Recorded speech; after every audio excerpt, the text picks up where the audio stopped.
Hey people, Broken Puppet, and this is how to draw an old school dagger. Enjoy. Right people, how to draw an old school dagger. Now, I'm doing this on Procreate. The only difference between this and drawing on paper is just that I sketch with a red pen. When you're sketching on paper, you use a normal pencil because red's quite hard to rub out. So here we go. Because it's quite symmetric, I've got the drawing guide on with the symmetry on. So if you're doing this on paper, you just basically just draw everything you would draw on one side, exactly the same as you do the other side. You know, just draw a line down the centre to make it easier for yourself, and go from there. Now, there's three parts to the dagger. So we're going to start with, do a little V shape at the bottom, bring this line up, I'm going to curve out slightly, and just in a little bit. So this is going to be the blade. Do here, we're going to bring out this line. So a nice curve coming outwards. When we get to the end, circle around, come back, keeping about the same distance apart the whole way through to join up there. This is the hilt. I'm going to start here, just get like this rough sort of shape, kind of like an oval, a circle here, and this will be the handle. So, just do that now. So that's the three main sections. I think it's very important to try and think of them as sections because this is how you really learn to sort of customize them. So I'm going to start off here, where we've done this V shape, where it gets to this corner bit. I'm just going to curve this up to the centre line, bring it to the centre line. From this corner, it's going to bring a straight line across to the centre. Create another little line and a line across. So you can see I'm just bringing little sort of pattern details here just to create a bit of pattern in the blade section. And this hilt, I'm going to bring a little line, possibly just coming through the centre of it. I'm not going too crazy, you can go so much more detail with this, but whereas old school and the way I have this one in mind, it's going to be quite simple. Going to bring line across straight here, a little curve at the end, parallel line, bring one there. Going to bring a little curved line just coming out, and then again, two parallel lines with a curved edge, just sitting there. So I'm going to bring out this curved line now. It's going to come up to about here, and again, another two straight lines. This one I'm going to bring curved out, curved inwards, come to a point, and I'm going to create this kind of oval bit at the top. Off the sides of this, I'm going to create 1, 2 loops, and that curves outwards. There's going to be little detail bits, like in here, I'm just going to do repeating lines, just following the curve, come to the centre. Inside this main part, I'm just going to bring straight lines across,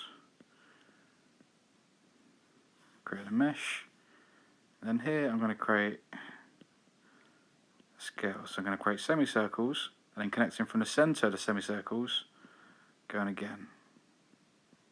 Just repeating that pattern into that gap. Just like so. Just one bit just at the top, just there. So that's the basic structure of it. So now I'm just going to create a new layer. As if I was doing on paper, I'm going to pen over the top of it. So I'm going to select airbrush, hard airbrush. Just let the right thickness. Yeah, that'll do. So it's all nice and even the whole way around. Just put that symmetry on again.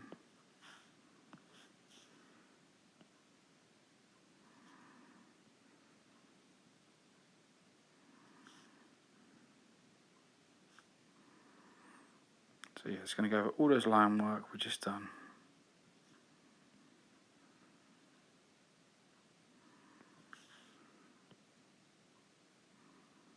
On Procreate, if you draw a line and then just hold it for a sec, it goes dead straight.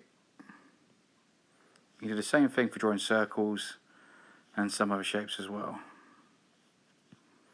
So I'm just going to turn the angle a little bit here, just to get a nice smooth curve.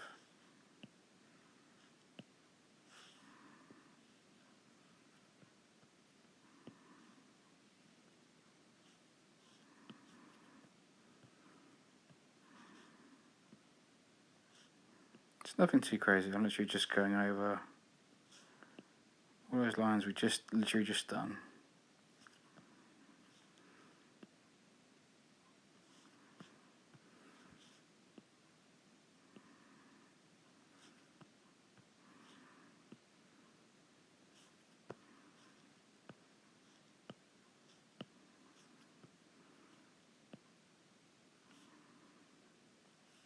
With old school, I like to keep the thickness fairly similar the whole way through. So I make this all one thickness, and then just like certain little detail bits on the inside, maybe a slightly thinner liner. You know, if you want a good sort of pen to use, you've done a fine lining with, I recommend Unipin fine liners. They are very, very good. So I'm just going to decrease that size a touch.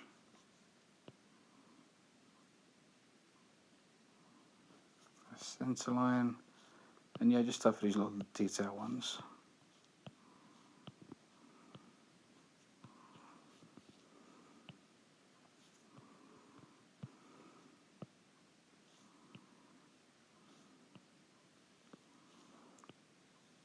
You know, I'm going pretty quick with this. Don't sort of feel like you have to go the same speed.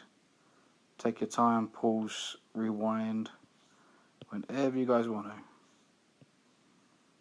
You know, I'm quick because I've got experience, but going quick doesn't make for good work, so don't feel like you have to. You know, the speed should be the last thing on your mind.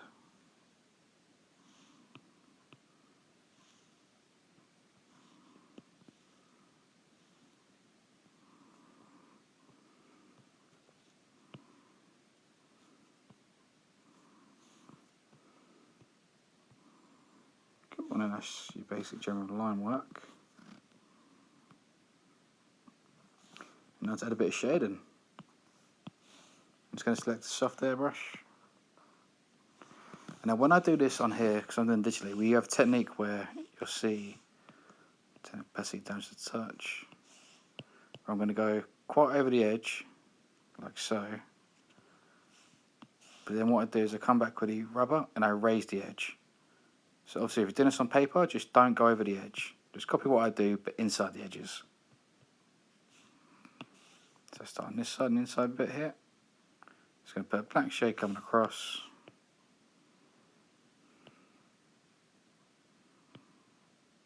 And just rub out those lines. Same on the outside, just here.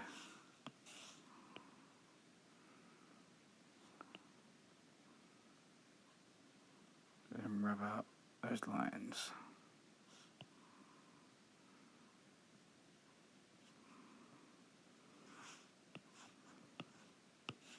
Just let the hard airbrush, just want to colour this bit in. Pure black. Always like to have like one kind of section at least that's always pure black for an old school piece. I think it just really kind of makes it.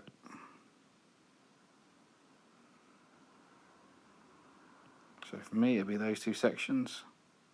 This bottom bit here would be red. Back to the airbrush. So I'm going to create black shadow just down the centre of that centre part. And again, maybe just a little bit on that one.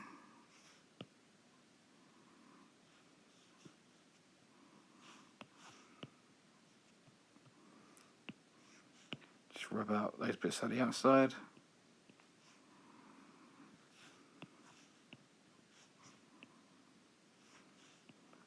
Just going to create black shadow just coming across this one.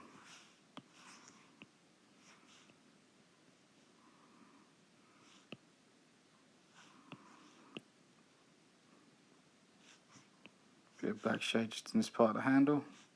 I mean the hilt. I think that's what it's called. If I'm calling it the wrong name, just tell me in the comments. I've been calling it the hilt for years. I hope it is right.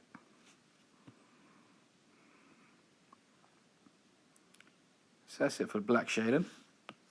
Let's create a layer underneath. We're going to add some colour. Let's start with reds. Using the hard airbrush. Nice and bold. When I'm colouring, I like to colour with markers if I'm doing it traditionally, or watercolours. If you're using watercolours, pretty much any watercolour paint will do. If you're doing markers, I highly recommend using either Winsor & Newton brush markers, Copic markers, or chameleon pens. Those are my three favourites.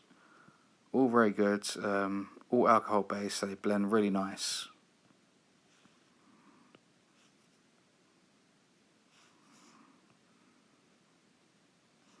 So yeah, I'm just creating reds in a few different areas, just kind of bring it through.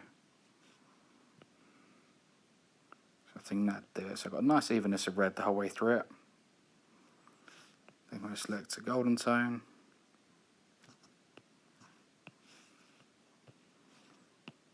Just going to bold in this hilt and a few little other locations. I like it so the colours kind of run through the design, so they appear more than once. You know, if a colour only appears once, it always just feels a bit out of place to me. And that goes for everything. If I'm doing old school realistic, you know, it doesn't matter what I'm using, I always like to carry the colour through.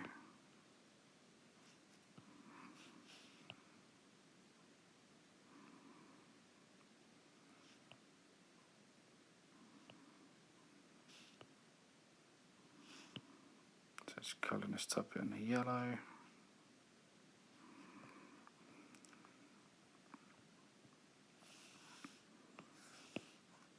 Select black,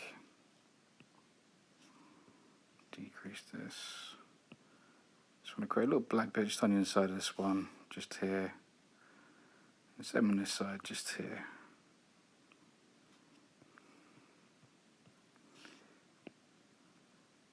And this part of the handle, I'm just going to blacken each bit, just leaving that white highlight just around the circular section.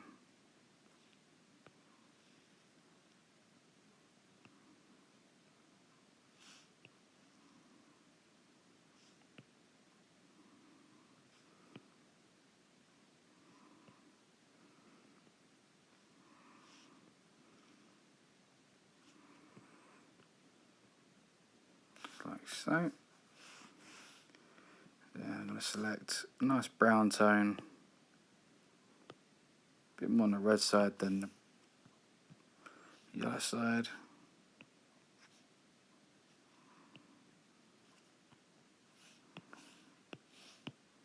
Using a soft airbrush, just bring that up on both sides.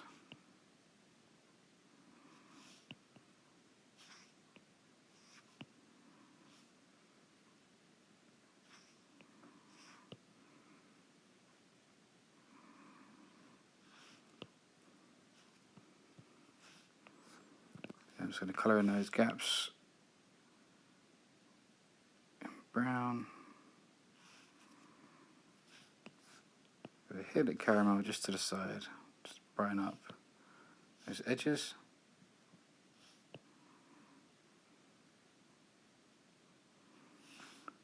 I'm going to select a grey tone.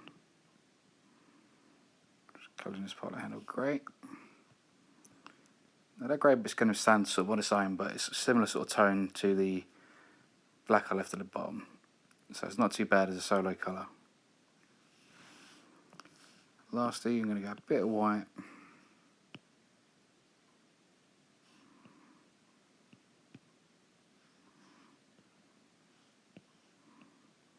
Just in a couple of key locations.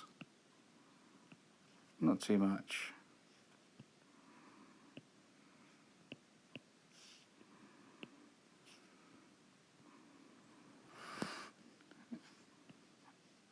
And just drawing that drawing guide off. And there you have it. That's how to draw an old school dagger. Like I said, the keys were like figuring out the areas and learning how to change them. And there's all these little pattern detail bits, like if I point them out. Like this section and this part here. You know, the two little detail bits, you know, the handle, you know, the shape, you know, having it sort of curve this way, you can curve the other way, the bubble sections on the side. You know, it's all these little ways to kind of customize it. Just each time, just think how you can customize the blade section, the hilt, and the handle. You know, and sometimes you repeat the same pattern, like this little bit here, I repeated there, there, and on the inside. You know, just get a nice kind of curves going both ways, like there, insides. These little detail parts. And once you've done that, you can even take it even further if you want to sort of like try and do extra little bits. Like just now, if you wanted to, you've always got the option. Just a really simple dot work just around it.